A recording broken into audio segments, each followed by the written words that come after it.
अस्सलाम वालेकुम दोस्तों, डाइन एक ऐसा ड्रामा है जिसकी कहानी हर मोड़ पर मज़ीद दिलचस्प होती जा रही है। जवाद शाह ने शबाब को घर तो ले आया है, लेकिन अभी भी उसको माफ़ नहीं किया है।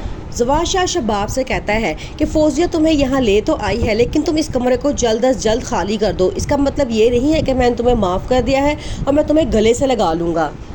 मीशा, जिसने जवाद शाह को पूरी तरह से अपने काबू में कर लिया है, वो उससे सारी जायदाद अपने नाम करवा लेती है और जवाद शाह को बिल्कुल भी अंदाज़ा नहीं होता कि वो उसको इतना बड़ा धोखा देने वाली है कि जवाद शाह की नस्लें भी याद रखेंगी। क्योंकि मीशा का कहना है कि जब मेरे साथ जुल्म ज़्यादती होती रही, जवाद शाह खामोशी से देखता रहा। उसने पलट के भी नहीं पूछा कि मैं ज़िंदा भी हूँ या मर गई। मैं उसको बाप बनाने वाली थी, इतनी बड़ी नेमत मैंने उसको दी थी, लेकिन उसने मुझे ऐसे भुला दिया जैसे मैं कोई कूड़े में पड़ी हुई चीज़ हूँ।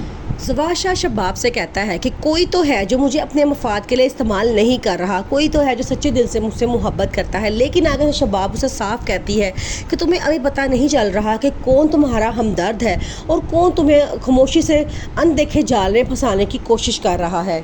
जावेद को होश आता है तो फौजिया उसे पूछते कि तुम्हारा ये हाल किसने किया है। वो साफ बताता है कि निहाल जिंदा है, वो हमें मारना चाहती है, लेकिन फौजिया को उसकी बात पे अब बिल्कुल भी यकीन नहीं आता।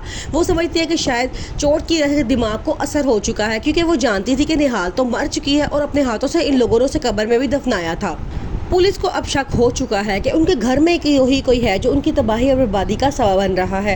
वो बार बार मीशा से सवाल करने की कोशिश करती है, लेकिन शबाब उसे फ़ौरन मना कर देता है और कहता है कि मीशा हमारे घर का ही फ़र्ज है। लेकिन पुलिस अभी भी मीशा को शक की नज़र से ही देख रही है। दूसरी तरफ डॉक्टर नवीद समीर को देख लेते हैं। वो फ़ौरन मीशा को फ़ोन करके बताते हैं कि मैंने समीर को देखा है, वो इसी शहर में मौजूद है। मीशा अब उसे बदला लेने के लिए पहुँच जाती है, क्योंकि ये वही होता है जिसने नूरी को बदलाया होता है। मीशा जाती है, उसकी गाड़ी की ब्रेक्स फेल कर देती है। जैसे ही समीर आता है और कहता है कि अच्छा आप है मीशा, आपसे मिलकर बहुत अच्छा लगा।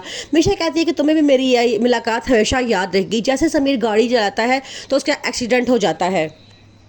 दूसरी तरफ शबाब अब फैसला करती है कि वो मीशा को जान से मार देगी ताकि वो जवाद शाह का पीछा छोड़ दे। वो अपनी काम वाली को रकम देती है और साथ जहर देती है। कहती है कि इसे मीशा की चाय में मिला देना।